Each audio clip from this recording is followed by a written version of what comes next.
Gas, as you know, is up 35% year over year, so we are looking for anything we can do. There's some immediate things that come to mind and some not so obvious ones. So like the first one is obviously if you can reduce your driving, please do. I mean, anytime you're not firing up your vehicle, you're leaving that gas back in the tank. For people that can't, and that's not a reality for many, is to just drive smarter. That means less stopping and starting. If you're one that aggressively accelerates off the green light, then stop that too. And then the other side of that is braking. So the more you're letting your vehicle coast or just gently ramp up, you're saving the fuel consumption.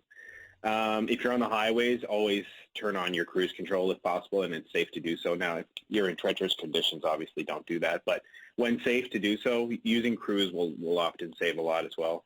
A big one that we all, or many of us, are probably guilty of is idling. If you've gone to pick up your kids from school, or you're sitting in the drive-through parking lot or drive-through, taking a moment to just turn your car off. Now, many new modern vehicles do have the auto shut off, turn on, but some don't. And so turning that off for even 30 seconds, 10 seconds, it makes a big difference. And then the one that most of us are all guilty of in some fashion is unused items, or lightening your load. So many of us have roof racks for snowboards or skis or whatever, bike racks on the back. If they're not in season and you're not using it, removing those will improve your aerodynamic flow and thus reducing your drag and making your car more fuel efficient. And then the things that we all carry around, so whether that's bags of salt in the trunk, unused sports equipment like golf clubs, hockey bags, maybe you've got your kids' scooters or bikes are in there. Any of that, anything you can remove that's just dead weight will help save in the long run as well. Fascinating. When I hear you say revving up, getting up to speed in a quick fashion, you're reading my letters, I'm telling you. So just easing off on the gas pedal a little bit or being more gentle, would really make a difference. Big time. Yeah, big time.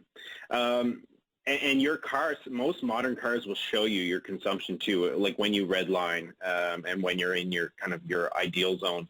Pay attention to that. I've become such an old man driver as I try to max out every nickel in my car. So I ease. You won't see me flying off the line. I ease into my accelerations, and I try and use my engine to downshift to not brake as much. What about when it comes to regular maintenance on your vehicle? How important is it to keep up on those oil changes and, making sure the tires are firm? How important is that when it comes to fuel economy? Yeah, great question. So a car that is kind of set to manufacturer's specs is going to be the best performing vehicle. So making sure your tires are properly inflated, not over, not under, because over you're going to cause some stripping and wear on your tires. Under, you're going to do the same thing, but you're also making your car work that much harder to maneuver. Keep on top of your proper oil changes. Obviously, a well-lubricated engine is going to work that much cleaner. And then there's a sweet spot, too, when it comes to octane. So some vehicles call for premium gas.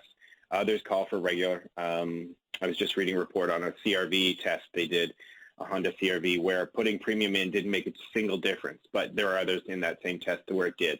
So listen to what your manufacturer says, because the theory is that the higher the octane in the gas, the cleaner it burns and the more fuel efficient it will be.